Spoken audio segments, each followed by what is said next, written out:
my mother said her daughter is part of the gang family and she framed mental illness for my mother in 2015. And I saw that Bolale near the ferry and since then I've been having a child. So Spanish kids came through here and I said, you're going back, nigga. You're going back, nigga. You know, little kids, they're like under 8 kids. And I've been getting jumped by little kids, 12-year-old, on the, as a little kids also jump a Spanish male where they normally jump in Brooklyn and kill them after that. So, and I've reported to the Brooklyn prosecutor and it's not getting back to me.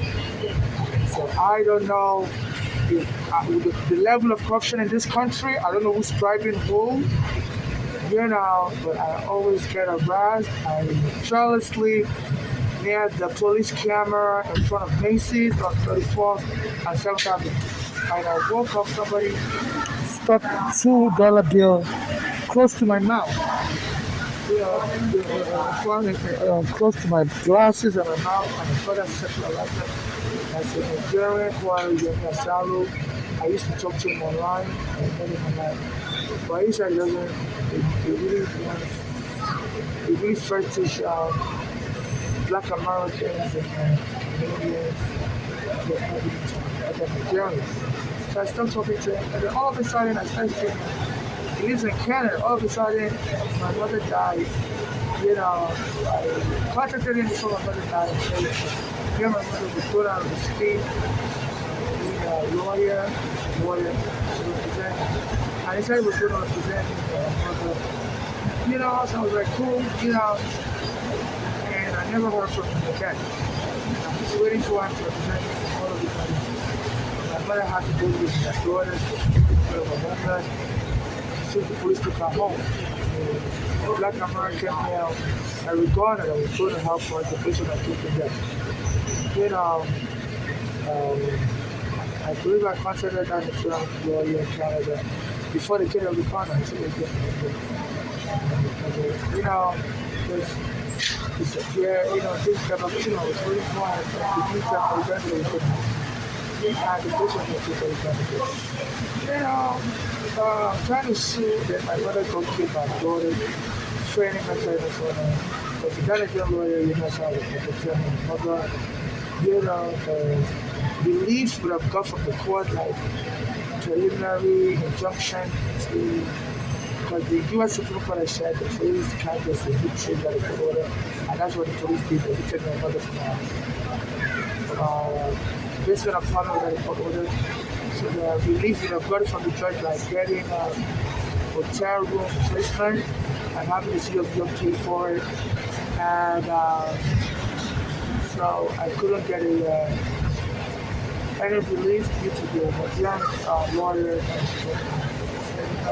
So he was going to get his license here in New York, and that was a long time ago. Trying to get his license.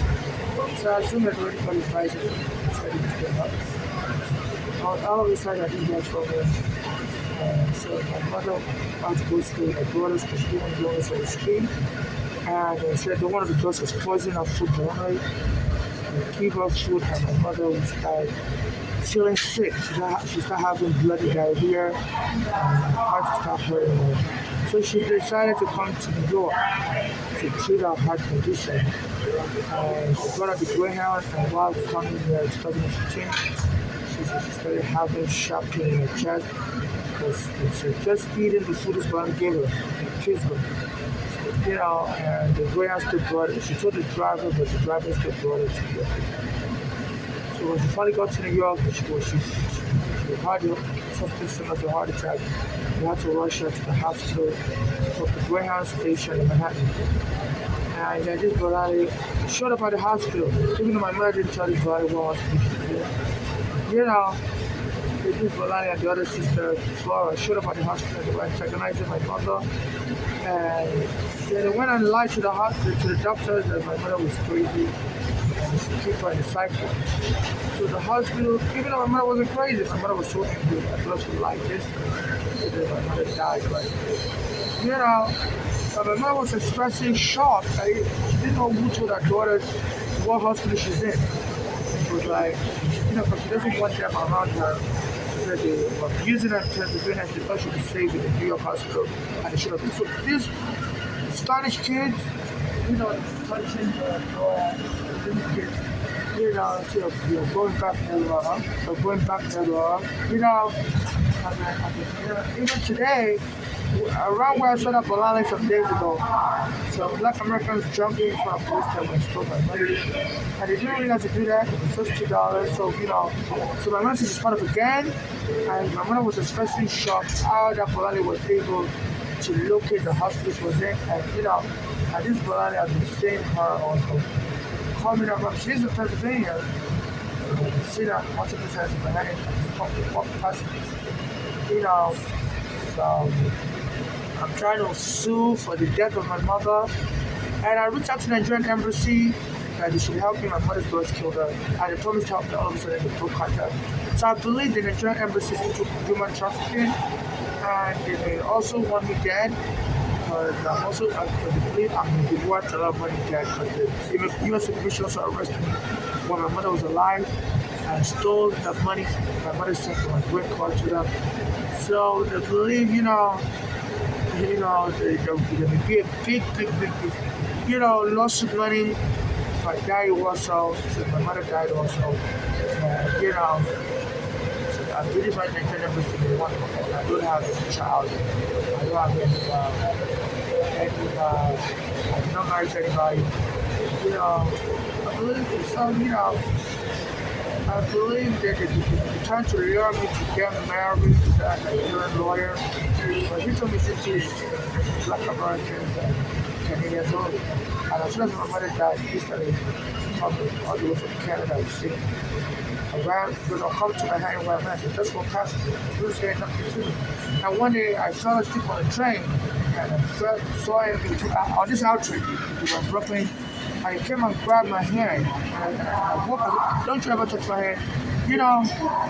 Get away from me. And he left the train and the Spanish people left with them. This was last year, 2024. Today's May 3rd, 2025.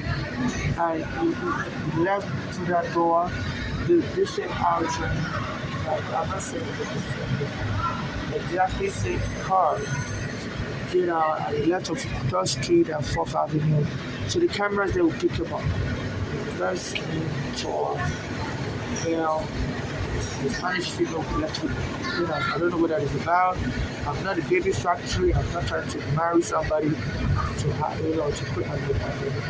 I'm a transgender, so I can't really have a child with a male. So I don't know why I brought a female with them, so I don't know if the Nigerian government is hooking that up to try to force me to some surrogacy, so that I could get killed in the process, and the child would inherit my estate, and move the money to Nigeria, move the child to Nigeria and stuff. They say the Nigerian government is broke. They say they're looking for any avenue to make money. They believe my case is worth billions of dollars. So 25 years ago, so I arrested one my question. I had a green card to my green card, and they confiscated that visa, green card visa, and said the children are not going to America. Then my mother, sent money for me, gave me a new green card, and they stole that money. So it's been 25 years, me, I get being harassed by the US government. So they may think, that 25 years of pain and torture, and I've been on the street for 15 years, I'm not talking about. With the $1 billion, the Nigerian economy has crashed by $400 billion. So they're just about to go broke. The economy, the GDP is about to go to $0. For the past 10 years, the economy has shrunk by 400. It was worth like 500 billion before. It's lost $400 billion. It's not worth $100 billion. They're looking for dollars everywhere. I think it's due to corruption. Nigeria has oil. Like I said, the leaders always took money.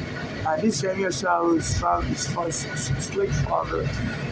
I heard controlling the Nigerian economy was the head of the Nigerian stock market. So it's part of the elite, So his father has very properties, I believe. He's doing that as a patriotic duty, you know, to save his father's wealth. His father like from the US economy is crashing and the US economy is losing value. So they need billions of dollars and they keep being killed. They siphoned the money, laundered the money to Nigeria would help revive the economy. So they're looking for billions of dollars. International banks don't want to borrow that money. Because Nigerian banks also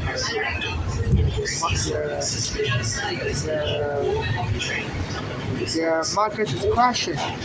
So one of the things they're trying to do is to harass me. Anytime I fall asleep near the police camera, they try to scare me away.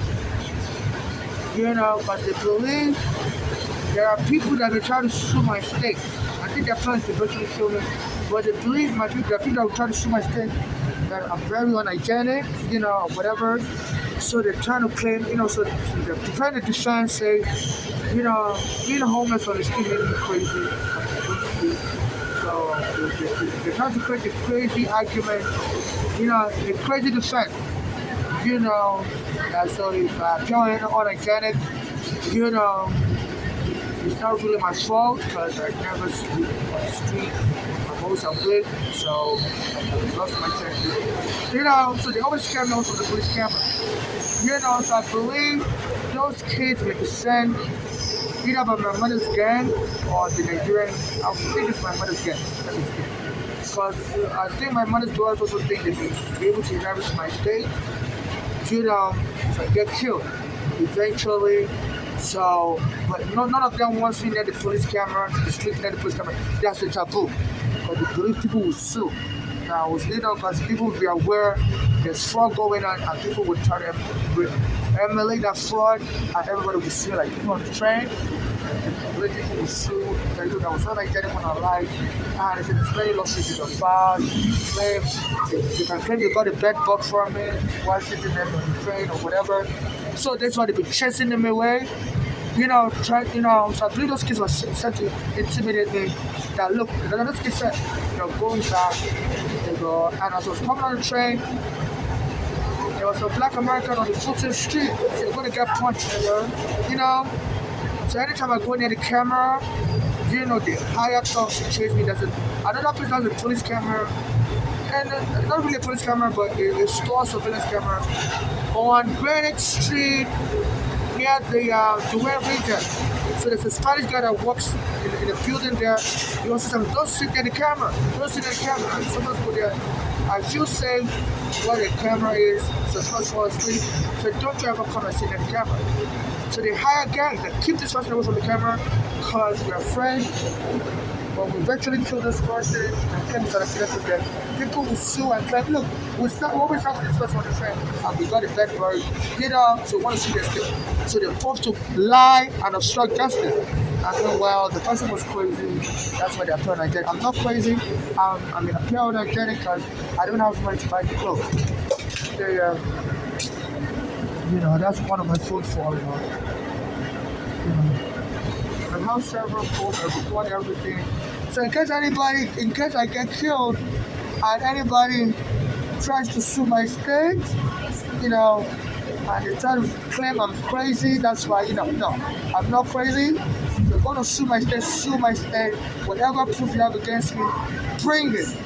But I don't look for people's trouble, but I'm on the street because the US government put me in the deportation proceedings in 2000 wrongfully, confiscated my green card. Then the police 10 years later kicked my mother out of our home after I got out of the prison. So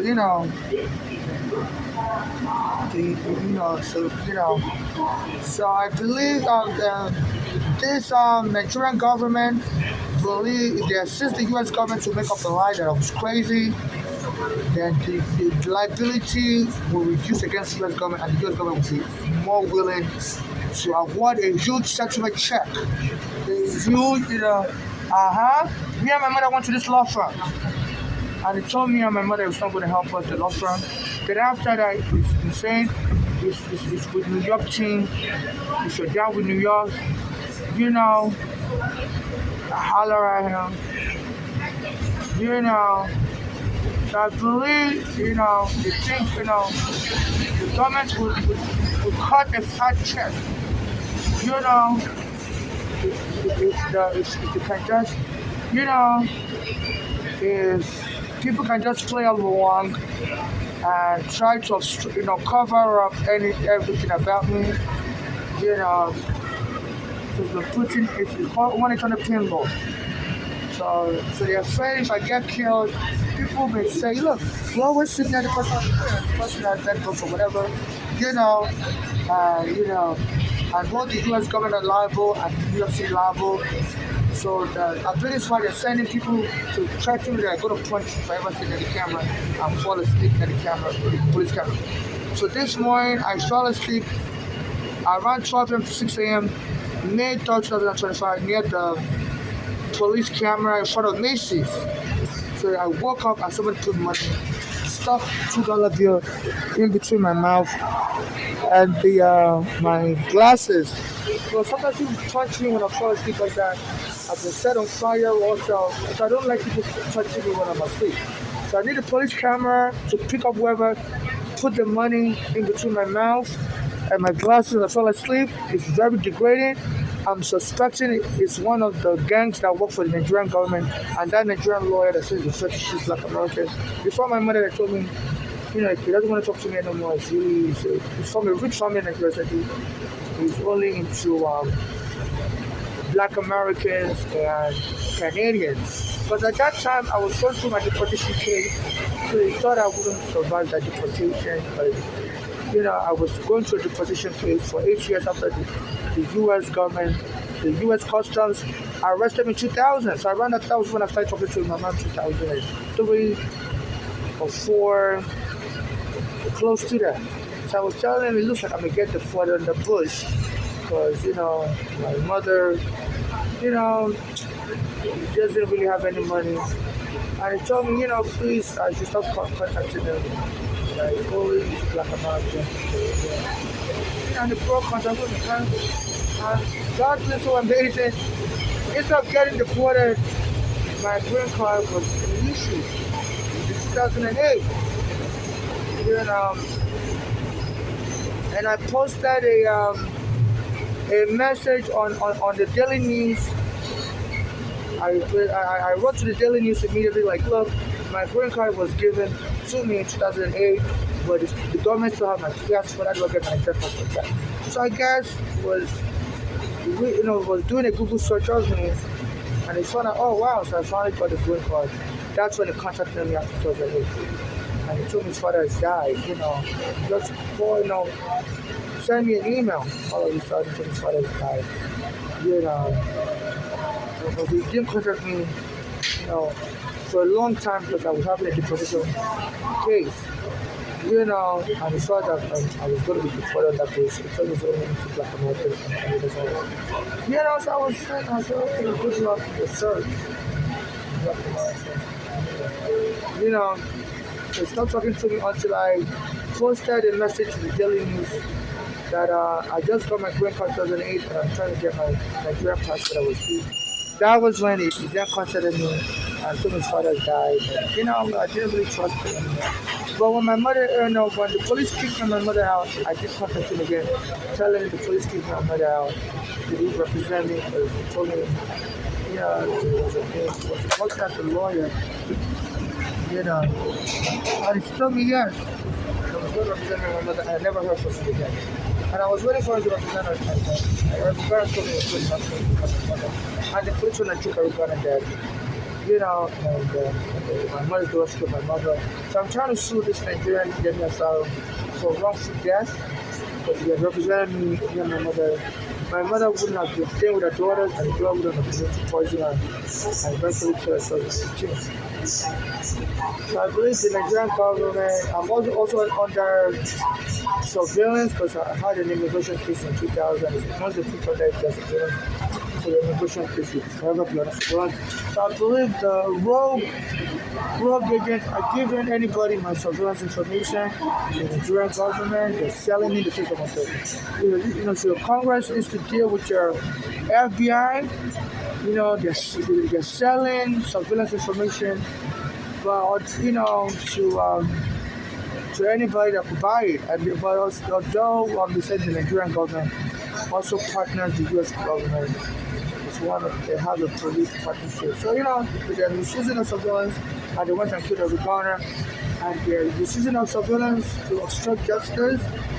You know, and they're serious. Everybody's going.